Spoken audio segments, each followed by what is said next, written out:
gracias por tu entrevista en La Sacudío. Quisiera que me dijeras dónde estudiaste y qué estudiaste. Claro, estudié una licenciatura en Sociología y Antropología Social, y hice una licenciatura en Filosofía, hice una maestría en Administración Pública en la Universidad Hebrea de Jerusalén.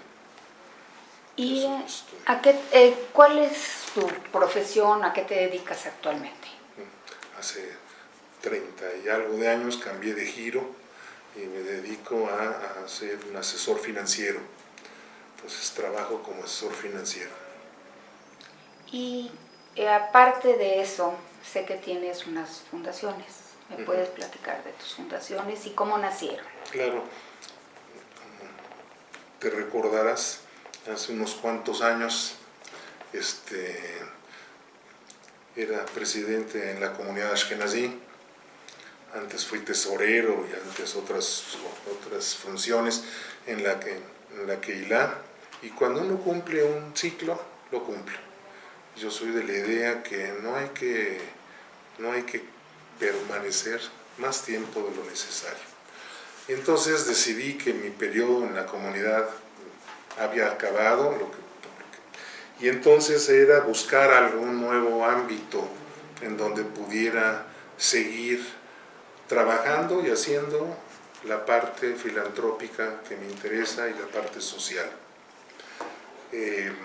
Por cuestiones del destino empecé sin una fundación, lo empecé a título personal en el estado de Morelos. ¿Por qué en Morelos? ¿Por qué en Cuernavaca? Porque mis doctores me mandaron ahí a descansar a raíz de mi enfermedad. Y entonces empecé a trabajar en Cuernavaca,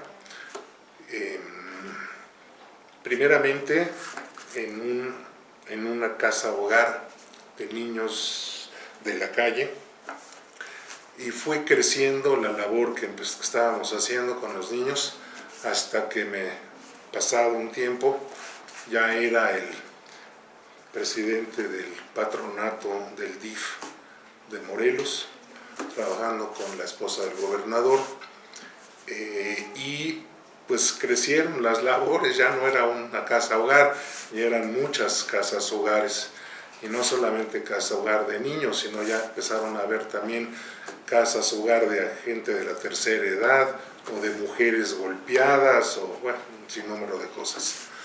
Y empecé a trabajar dentro de la parte junto con el gobierno de Morelos.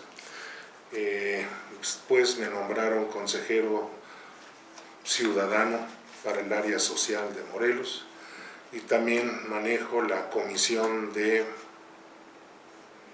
adopciones en Morelos. Digámoslo así, que mi relación fue muy difícil. No es fácil trabajar con el gobierno. Yo no soy partidario de ningún partido, ni mucho menos, pero es difícil trabajar con ellos, muy difícil. Y entonces decidí que mejor me salgo del gobierno. Estas funciones las sigo teniendo porque las sigo teniendo, pero decidí hacerlo por motus propio. Hice una fundación llamada Fundación Ofakim, cuya labor era trabajar con cualquier tipo de población en situación vulnerable, y no solamente en Morelos. ¿Y por qué con cualquier población? Porque me di cuenta que si uno quería trabajar con las mamás, pues estaban en un contexto de la familia, y si querías trabajar con el hijo, tenías que trabajar si hay familia, no hay familia, si hay empleo, si no hay empleo. Es como una cuestión, llamémoslo así, un esquema, ¿no? Todo un esquema mucho más integrado, que no puede uno abarcar nada más una parte. Tienes que trabajar en forma integral para poder tener mejores resultados. No es suficiente que les des de comer, hay que trabajar el tema de la educación, hay que trabajar el tema de la salud, etc. Y es por eso que decidí en la fundación, que no tuviera una población y un tema específico, sino que fuera mucho más global, con población en situación de vulnerabilidad. La fundación al principio era pequeña, pero posteriormente fue creciendo, y asumimos un rol que pues nadie me lo pidió, pero se dio, de ser algo así como el ente coordinador de las organizaciones de la sociedad civil en el estado de Morelos.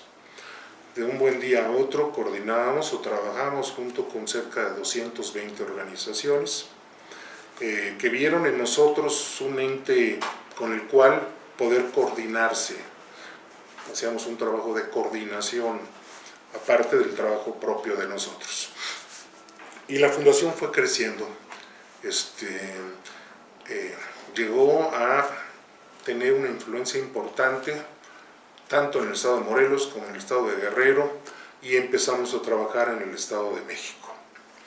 Llegó un momento en que también del DIF nacional, Margarita Zavala, me pidió que trabajáramos juntos. Desde ahí empezamos a trabajar juntos, desde ahí hasta el día de hoy trabajamos juntos en bastantes proyectos.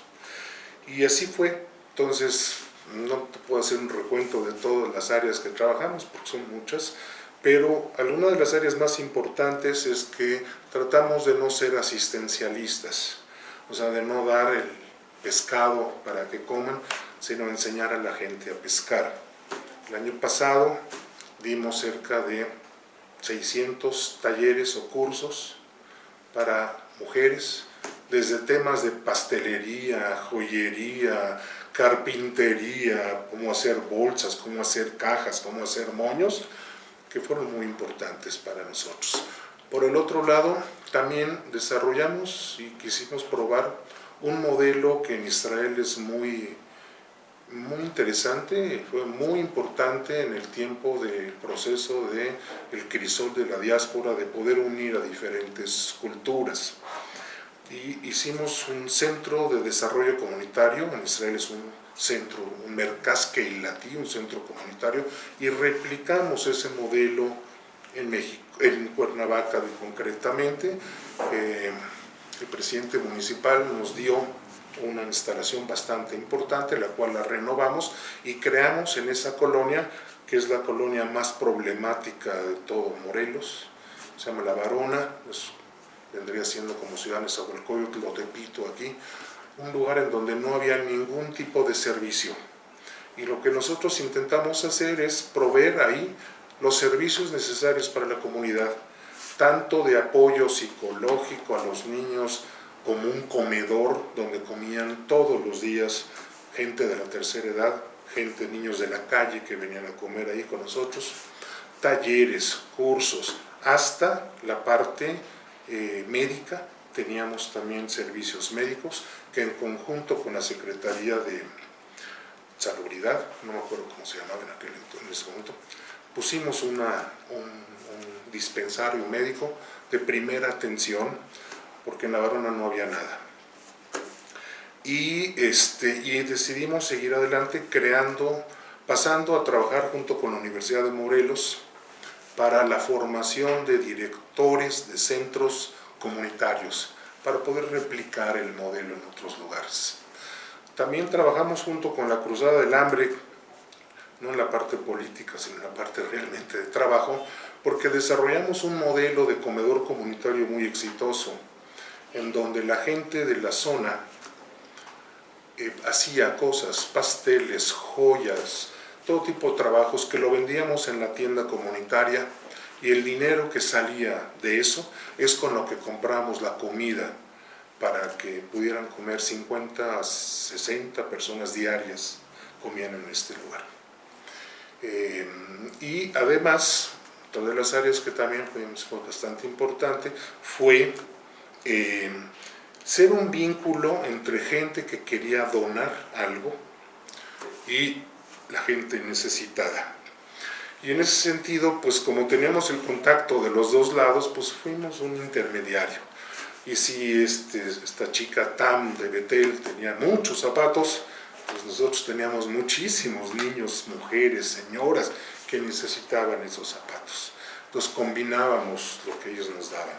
Precisamente este 10 de mayo vamos a repartir cerca de 1000 zapatos en diferentes instituciones que necesitan una donación de TAM que nos ha hecho, o mucha gente que tenía ropa y juguetes y necesitaban desde sentirse bien ellos hasta un recibo deducible también, porque somos dedos en ese sentido, pues hacíamos ese contacto entre uno y otro. Al día de hoy lo seguimos haciendo, pero en una modalidad un poco diferente. No te damos el zapato, o te damos la ropa, o te damos el juguete, sino creamos cadenas de favores. Entonces, si por ejemplo, este viernes vamos a tener el festejo del Día del Niño en uno de los lugares que formo parte de su patronato, Ministerios de Amor, son 600 niños que viven ahí. Entonces, pues vamos a hacer la fiesta este viernes, donde va a haber pastel y Kentucky Fried Chicken porque les gusta, y van a haber juguetes, etc. A cambio ellos tienen una obligación de salir, ¿sí?, a limpiar parques, a trabajar en otros lugares de la ciudad, para que sientan también que esto no para solamente con el hecho de recibir, sino que es una cadena de favores. Y en ese sentido, pues si yo voy y trabajo con la Cruz Roja sigue adelante, y entonces se genera una cadena que ha tenido muy buenos resultados. Esa es la Fundación Ofakim. Lo que nos dimos cuenta es que tristemente, en el momento que tú paras y no sigues siendo tú el motor de los proyectos se van para abajo. Por más que intentamos crear Dorem Sheikh, quizás es un error mío, no lo conseguimos. Entonces, cuando regresamos, tuvimos que buscar nuevas modalidades de trabajo, que son las que estamos haciendo ahorita, en donde lo que estamos haciendo es convertirnos en una institución de segundo piso. En vez de trabajar directamente con la gente, trabajar con las organizaciones. Las hemos juntado a muchas de ellas, y entonces, en el simple hecho de juntarlas y que ellas se vean y que vean las necesidades y compartir experiencias, ya es algo muy importante. De ahí nació la idea de una segunda fundación que se llama Sinergia. La Sinergia es precisamente, la idea de Sinergia es tratar de ver si existe la posibilidad de volver a empoderar al tercer sector de la sociedad. Como tú sabes, el tercer sector, la sociedad civil, dejó de ser relevante en México hace mucho tiempo y no somos tomados en cuenta para ninguna cuestión. Y entonces, pues primeramente tenemos que juntarnos otra vez, regresar un poco, unirnos un poco para tratar de regresar al tercer sector, al poder que le corresponde. Y para eso empezamos a hacer experiencias pilotos con organizaciones chicas, grandes, medianas. Aquí en México estamos con Save the Children, con CIMI, con, qué sé yo, hay varias instituciones, donde el proyecto de Sinergia lo único que pretende es crear una plataforma en donde las organizaciones libremente interactúen entre sí, simple y sencillamente interactúen. En esa interacción pasan cosas interesantes. Muchas organizaciones les faltan cosas y a otras les sobra eso que les falta a las primeras. Entonces una a otra se complementa. En esa plataforma se dan cuenta que hay experiencias, proyectos que quieren hacer, que otros ya los hicieron y fracasaron. Entonces pueden aprender de los errores de los otros. Entonces esa es precisamente la función de esta segunda fundación, Sinergia, que actualmente ya hemos logrado convocar a 24,000 organizaciones que ya están, todavía no interactúan muy libremente porque todavía piensan que hay algún tipo de interés raro de por medio, pero esperemos que poco a poco vayan sintiendo la libertad de interactuar entre ellos y pues que regresemos un poco ese empoderamiento al tercer sector, y principalmente ahorita, que va a ser muy importante. Porque yo, eso es mi experiencia financiera, me lo dice, que Cuando las cosas están bien, todo está bien. Cuando las cosas están mal, todo está mal. Muchas de las organizaciones de la sociedad civil, fundaciones, instituciones de asistencia pública, etcétera, viven en gran porcentaje de los recursos que bajan del gobierno. Que todo está bien cuando hay dinero, pero cuando no hay dinero y se ven obligados a buscarlo fuera porque no hay de dónde bajar recursos, pues se dan, pues muchos no van a poder. Y quisiera darte un ejemplo para que pueda ser más claro. El gobierno tiene la obligación de darle protección a la infancia, darle protección a todos los niños que viven en la calle, por decir, a todos los niños que no son deseados en su casa y que tienen que salir de su casa o que son abandonados. Sin embargo, y esto es una función que el DIF, es su función, es tanta la magnitud del problema, tan grande, la gente ni se lo imagina, que lo que el DIF ha tenido que hacer es derivar un número muy importante de niños a organizaciones, llamémoslos así, privadas, que a Casa Hogar Esta, que a Ministerios de Amor, que a Mis Pequeños Hermanos, son organizaciones a nivel nacional. Cada una de ellas, Mis Pequeños Hermanos, va a estar con otros 800,000 niños. Ministerios de Amor, 600 niños, pero así también hay casas que tienen 20, 30 niños. Y entonces, ¿de dónde llegan esos niños? El DIF los recibe, como no puede atenderlos, debería de atenderlos, los manda a estos lugares y se olvida de ellos. Y entonces uno se pregunta, bueno, ¿y cómo hace Ministerios de Amor para mantener a 8 casas, o más, no sé, son 8 o 9, con 600 niños? ¿De dónde saca dinero? El gobierno no les da un solo centavo. En el mejor de los casos, a veces consiguen que les den algunas canastas básicas cada X meses.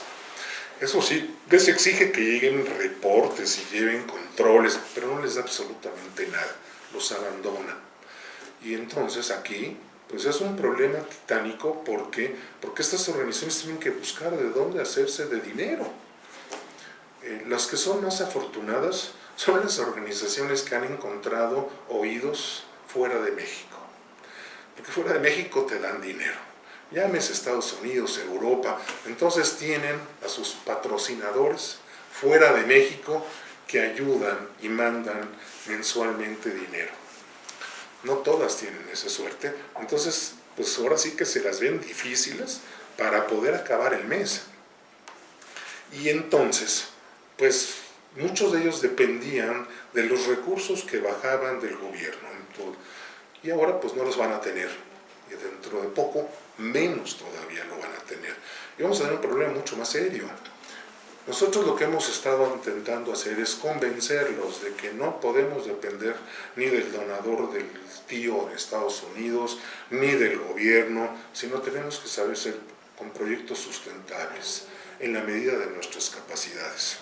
Es por eso, como un ejemplo, con Ministerios de Amor, estamos trabajando para la creación de una fábrica de chocolates, para que sean emprendedores, para que Mis Pequeños Hermanos vendan parte de los productos que ellos mismos elaboren. Tienen que ser emprendedores desde chicos, porque no nos queda otra alternativa para poder sacar adelante a toda esa gente. Y a través de Sinergia lo que estamos tratando es de mandar proyectos de emprendedores para poder buscar socios que quieran entrar con este tipo de proyectos. Esas son las dos fundaciones. Hemos decidido también en algunos casos hacer proyectos que salen de lo cotidiano porque son casos extremos, proyectos muy concretos como el proyecto de los jornaleros agrícolas mexicanos. Poca gente conoce ese tema, muy poco.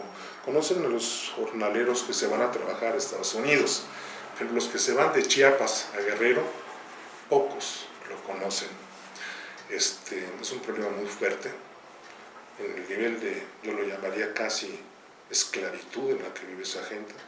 miles y miles de niños, de mujeres, trabajando en situaciones realmente, bueno, uno no podría creer lo que vive, lo que ve cuando va a estos lugares. Estamos trabajando en algunos proyectos con Save the Children para ver qué podemos hacer. Este es el proyecto que estoy trabajando con Margarita Zavala para ver de qué manera podemos ayudar a esa gente. Y otro proyecto que, este es el último, ya con este me paro, es un proyecto que me llega personalmente, por eso que es el tema de cáncer, en el Hospital del Niño, en donde pues, reciben puros niños. Un pequeño detalle, no tienen ni siquiera una sala de quimioterapia, ya no digo de cosas más más importantes. Por eso, de los 50 niños que reciben al mes con cáncer, un 60% fallecen muy rápido.